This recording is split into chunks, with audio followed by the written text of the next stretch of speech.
രാഹുൽ മാങ്കൂട്ടത്തെ രക്ഷിച്ചെടുക്കാൻ വേണ്ടി V D Satheesan നടത്തിയൊരു പ്രചാരണമാണ്. V D സതീശനാണെന്ന് പറഞ്ഞത് ഞാൻ വലിയൊരു ബോംബ് കൊണ്ടുവരാൻ പോകണമെന്ന്. പക്ഷെ പത്രക്കാർ പരസ്പരം ചോദിച്ചുകൊണ്ടേയിരിക്കുന്നുണ്ട് എവിടെയാ ഈ ബോംബ് ഇവിടെ എന്ന്. അപ്പൊ അവരെല്ലാം കരുതി വെച്ച ബോംബ് ഇമാതിരി ബോംബാണെന്നുള്ള ജീർണമായ സാഹചര്യത്തെ പറ്റി ഞാൻ പറഞ്ഞത്. അത്രയും എന്ന് ഞാൻ പറയുന്നില്ല.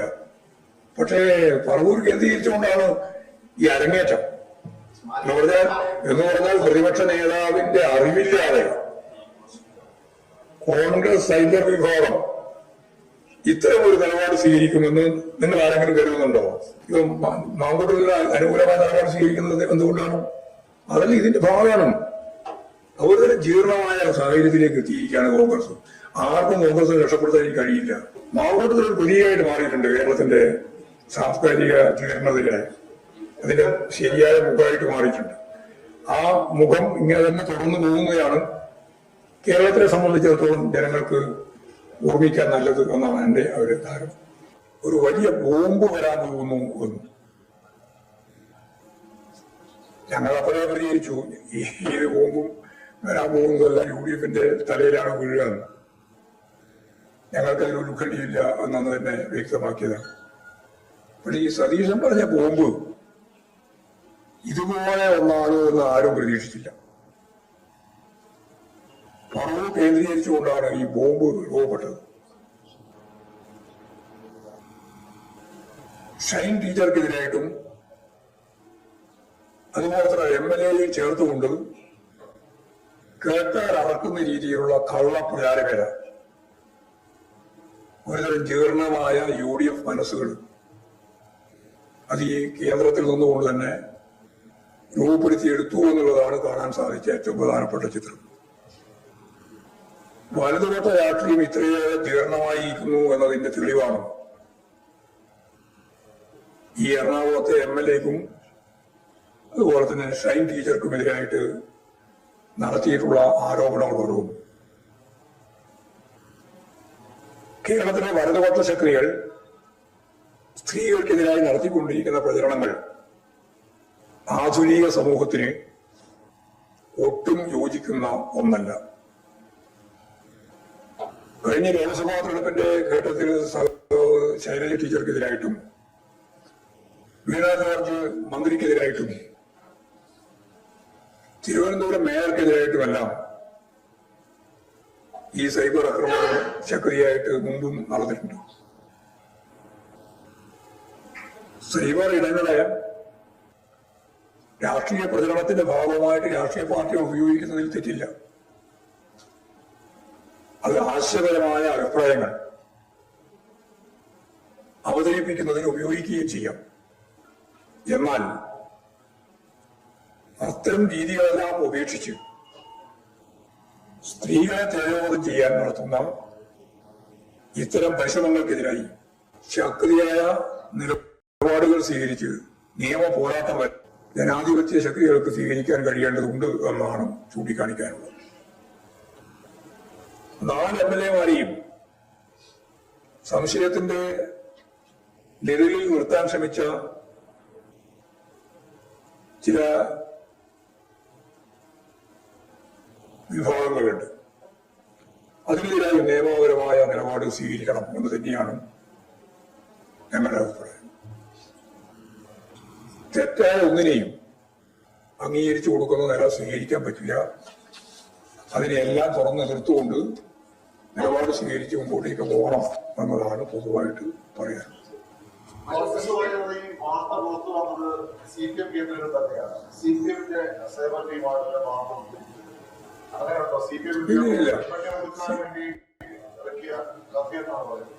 അതൊക്കെ ഈ പറയുന്ന കഥയുടെ കളവാണ്. എന്ത് കളവും പറയാൻ പ്രതിപക്ഷ നേതാവ് ഉൾപ്പെടെയുള്ളവർക്ക് മടിയില്ല എന്നാണല്ലോ അസംബ്ലിയിൽ നടന്ന ചർച്ചയിൽ നിന്ന് വ്യക്തമായത്. ഗവൺമെന്റിന് അനുകൂലമായി പൊതുവിതരണ സംവിധാനത്തിന്റെ ഭാഗമായിട്ടുള്ള സപ്ലൈകോയുടെ ശാഖ ഉദ്ഘാടനം ചെയ്യുന്ന സന്ദർഭത്തിൽ ചൂണ്ടിക്കാണിച്ച കാര്യം ഞാനങ്ങനെ പറഞ്ഞിട്ടേയില്ല എന്ന് പ്രതിപക്ഷ നേതാവ് പറഞ്ഞപ്പോ മന്ത്രി തന്നെ പറഞ്ഞു, ഇതാ അങ്ങോട്ട് അയച്ചു തരാം. അവിടെ പ്രസംഗിച്ചത് അതേപോലെ തന്നെ അയച്ചു കൊടുത്തു. ലോകം മുഴുവൻ കണ്ടു. എന്ത് കാരണം പറയാൻ യാതൊരു മടിയുമില്ലാതെ പ്രതിപക്ഷ നേതാവ് ഉൾപ്പെടെയുള്ളവർ ഇത്തരത്തിലുള്ള കളവ് പ്രചരിപ്പിക്കുമോ എന്നുള്ള കാര്യത്തിൽ യാതൊരു സംശയവും വേണ്ട. അത്രയും പ്രതിപക്ഷം എന്തിനാണ് എന്റെ രംഗത്തേക്ക് കയറുന്നത്? CPIM-ന്റെ ഒരാഭ്യന്തര പ്രശ്നത്തിലില്ല.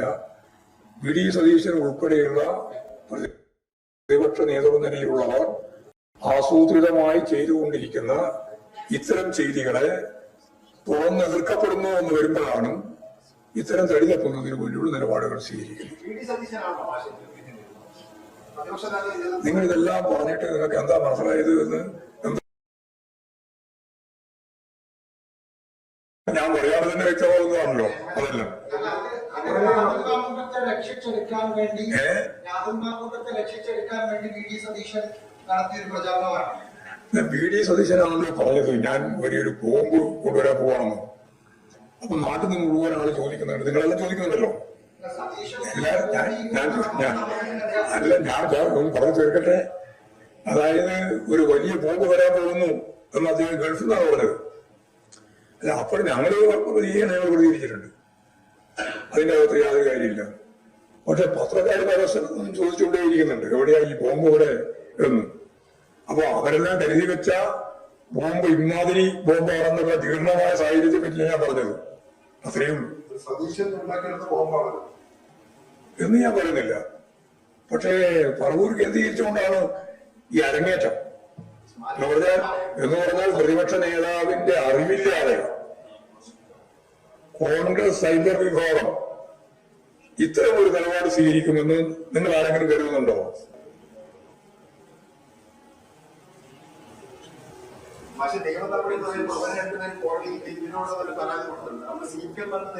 CPM പരാതി കൊടുക്കേണ്ട കാര്യമില്ല. അവരെന്നെ പരാതി കൊടുക്കട്ടെ. നിയമപരമായിട്ട് സൈബർ ഇടങ്ങളിൽ പോരാടാനുള്ള നല്ല ശേഷിയുള്ള ഒരാൾ തന്നെയാണ് ഷൈനി ടീച്ചർ. പോരാട്ടം നടത്തും.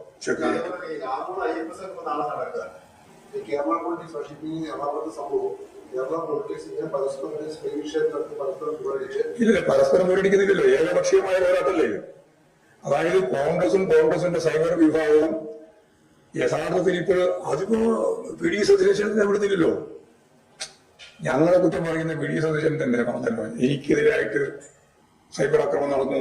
ആരാണ് നടത്തിയത്? CPM അല്ലല്ലോ. അവർ തന്നെയാണ് നടത്തുന്നത്. അവർ തന്നെ അങ്ങോട്ടും ഇങ്ങോട്ടും നടത്തിക്കൊണ്ടിരിക്കുന്നുണ്ട്. മാത്രമല്ല, ഞങ്ങൾക്കെതിരായിട്ട് നടത്താൻ ശ്രമിച്ചപ്പോൾ ഞങ്ങളെതിരെ അതിശക്തിയുള്ള രീതിയിൽ ജനങ്ങളെ മുമ്പിൽ കാര്യങ്ങൾ തുറന്നു പറഞ്ഞ് അതിനെ പ്രതിരോധിക്കുക എന്നുള്ള നിലപാടാണ് ഞങ്ങൾ സ്വീകരിക്കുന്നത് മാത്രമേ ഉള്ളൂ. യഥാർത്ഥത്തിൽ വി ഡി സതീശൻ തന്നെയാണ് ചെയ്തത്. തുറന്നു പറഞ്ഞു ജനങ്ങളോട് പറയുന്ന പോലെ ഉണ്ടായത്. കോൺഗ്രസ് സൈബർ ഇടങ്ങൾ നടത്തിയിട്ടുള്ള കടന്നാക്രമണത്തെ സംബന്ധിച്ചാണ് അദ്ദേഹം പറഞ്ഞിട്ടുള്ളത്. അദ്ദേഹത്തെ പറ്റി ആണ് ആസൂത്രണം. ജീർണമായ ഒരു അവസ്ഥയാണെന്ന് ഇപ്പം മാങ്കോട്ടിൽ അനുകൂലമായ നിലപാട് സ്വീകരിക്കുന്നത് എന്തുകൊണ്ടാണ്? അതല്ല ഇതിന്റെ ഭാഗമാണ്. അതുപോലെ തന്നെ ജീർണമായ സാഹചര്യത്തിലേക്ക് എത്തിയിരിക്കുകയാണ് കോൺഗ്രസ്. ആർക്കും കോൺഗ്രസ് രക്ഷപ്പെടുത്താൻ കഴിയില്ല. ആര്? അതിപ്പോഴല്ലേ? അതാണ് അവിടുത്തെ തർക്കത്തിന്റെ പ്രശ്നം. അതല്ലേ സൈബർ ഇടങ്ങളിലുള്ള കടന്നാക്രമണത്തിന്റെ പശ്ചാത്തലം. ഞങ്ങൾ തടയാൻ ഉദ്ദേശിക്കുന്നില്ല. സമയം തടഞ്ഞിരുന്നില്ല. SFI പ്രവർത്തകരെ അവിടെ വികാരം തോൽപ്പിച്ചത് മാത്രമാണ്. ഇങ്ങനെ തന്നെ തുടരുന്നതാണ് നല്ലത്. അല്ല, വന്നാലും വന്നില്ലെങ്കിൽ ഞങ്ങൾക്ക് പ്രശ്നം കാര്യമല്ല. മാവോട്ടത്തിൽ ഒരു പുതിയതായിട്ട് മാറിയിട്ടുണ്ട് കേരളത്തിന്റെ സാംസ്കാരിക ജീർണതയിലായി. അതിന്റെ ശരിയായ മുഖമായിട്ട് മാറിയിട്ടുണ്ട്. ആ മുഖം ഇങ്ങനെ തന്നെ തുടർന്നു പോകുന്നതാണ് കേരളത്തിനെ സംബന്ധിച്ചിടത്തോളം ജനങ്ങൾക്ക് ഓർമ്മിക്കാൻ നല്ലത് എന്നാണ് എന്റെ ഒരു ധാരണ. ഈ ആഗോള നാളെ നടപ്പാണ്. ഇന്നിപ്പോ അടിയന്തരപരമായിട്ട് ഒരു വിഷയം കൊണ്ടുവന്നിട്ടുണ്ട്. സ്വർണ്ണ നഷ്ടപ്പെട്ടതുമായ വിഷയങ്ങളുണ്ട്. അന്ന് പ്രതിപക്ഷ നേതാവിന് പുറത്തു വന്നിട്ട് പറഞ്ഞത് ഈ സ്വർണ്ണം കടത്തവരാണ് അയ്യപ്പ സംഗമം നടത്തുന്നത്. അത് പുറത്തിങ്ങനെ പറയുമെങ്കിലും അവർ ഇങ്ങോട്ട് ചോദിച്ചിട്ടുള്ളത് ഞങ്ങൾ ക്ഷണിച്ച് ഞങ്ങൾ പങ്കെടുക്കാമെന്നാണ്. അത്ര പറഞ്ഞാൽ മതി. ഇപ്പം പറഞ്ഞ മനസ്സിലായില്ലേ? അന്ന് അവസാന നിമിഷം ഒന്ന് നായകനും ക്ഷണിച്ചാൽ ഞങ്ങൾ കൂടി പങ്കെടുക്കാം. ഒരു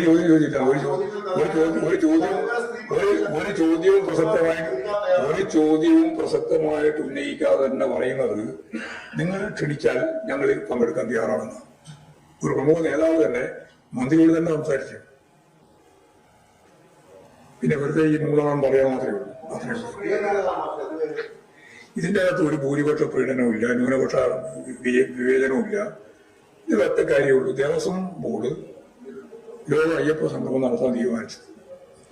വിശ്വാസികളെ സംബന്ധിച്ചിടത്തോളം അവരുടെ പ്രധാനപ്പെട്ട ഒരു കാര്യമാണ്. അത് കൈകാര്യം ചെയ്യട്ടെ, അത്രയേ കണ്ടാൽ മതി. അത് ഇപ്പം പറയുന്നില്ല, കുറച്ച് കഴിഞ്ഞാൽ വേണം പറയാം. മന്ത്രിയോട് പറഞ്ഞാൽ മന്ത്രിയോട് തന്നെ ചോദിച്ചാൽ മനസ്സിലാവും. അതെ, നിങ്ങളോട് കൊണ്ടാ പറഞ്ഞത്. അത് ഞാൻ പറയുന്നില്ല, പേര് പറയുന്നില്ല. അവിടെ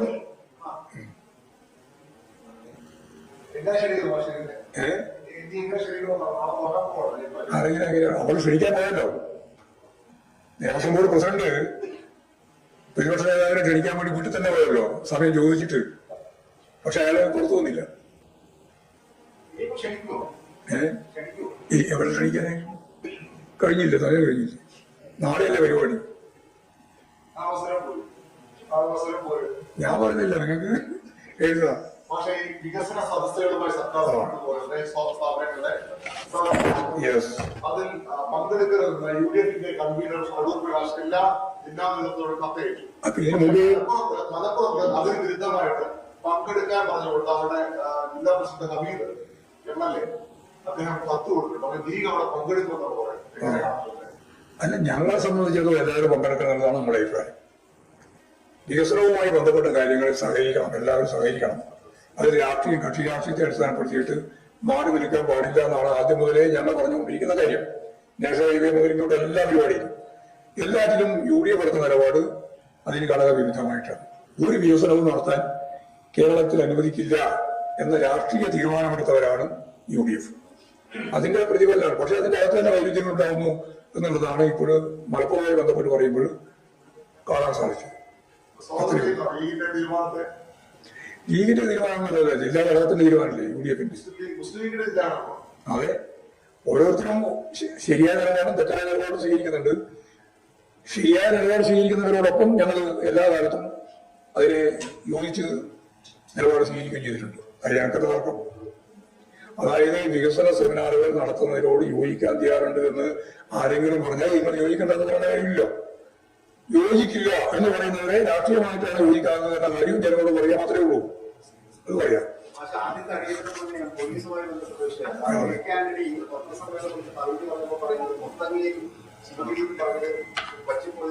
തെറ്റായിപ്പോയി എന്ന് പറഞ്ഞിട്ടുണ്ട്. അദ്ദേഹം തന്നെ സമ്മതിച്ചിട്ടുണ്ട്. അതിന് ഞങ്ങൾ പറഞ്ഞത് അത് അദ്ദേഹം സമ്മതിച്ചിരിക്കുന്നു. അങ്ങനെ UDF ആണ് വീട്ടുകാരിയത്.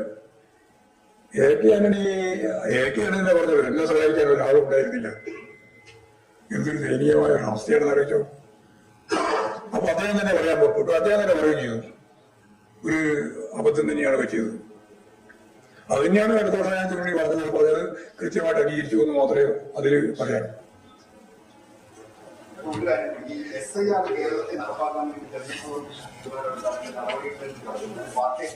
അല്ല, ഞങ്ങളിങ്ങനെ ധൃതിപ്പെട്ട് എടുക്കാൻ പാടില്ലാത്ത നിലപാടാണ് ആദ്യം മുതലേ സ്വീകരിച്ചത്. കോടതിയുടെ മുമ്പിലാണ് ഇതുള്ളത്. ആ കോടതിയുടെ വിധി അന്തിമമായി വരുന്നതിന് മുമ്പ് ഈ വോട്ടർ പട്ടിക പുതിയ രീതിയിൽ കൈകാര്യം ചെയ്യണമെന്ന് പറയുന്നതിനോട് ഞങ്ങൾ ആദ്യം യോജിക്കുന്നില്ല. എന്നാൽ ഇലക്ഷൻ കമ്മീഷൻ ആ പ്രവർത്തനവുമായി, ആ പ്രക്രിയയുമായിട്ട് മുന്നോട്ടേക്ക് പോവുകയാണ്.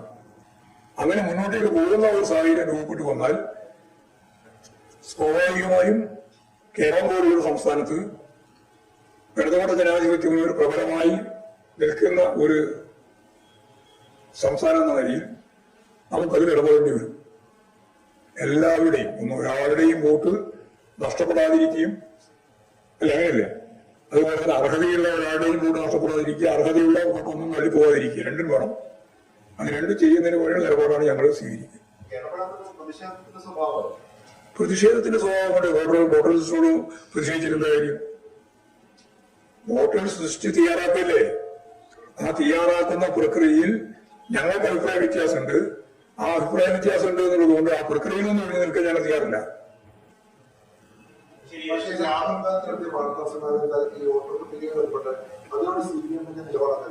അല്ല, ഇതിന്റെ അകത്ത് ഒരുപാട് കൃത്രിമത നടന്നിട്ടുണ്ട് എന്നുള്ളത് ശരിയാണ്.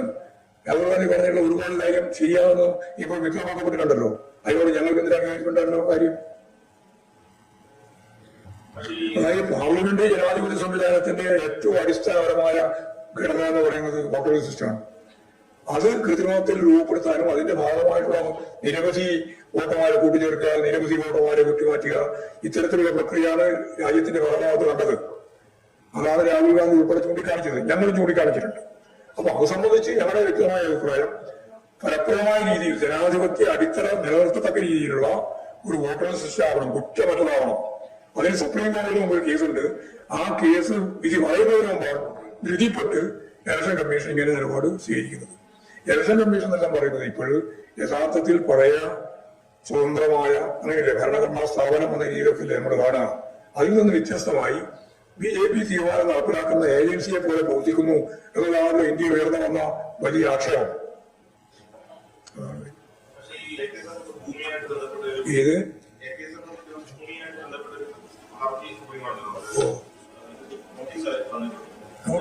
നോട്ടീസോ എപ്പോ എപ്പോ മനസ്സിലാക്കാം. ഒരു നോട്ടീസ് ഇഷ്യൂ ചെയ്തില്ല, ഒരു കേസ് നിലവിലില്ല അന്നേ. ആ കേസ് നടന്നുകൊണ്ടിരിക്കുക, അത്രയും സിമ്പിളായിട്ട് ഒരു കാര്യമില്ല. വെറുതെ ഒരു നോട്ടീസ് കൊടുക്കാൻ ഉറപ്പിട്ടിരിക്കുക.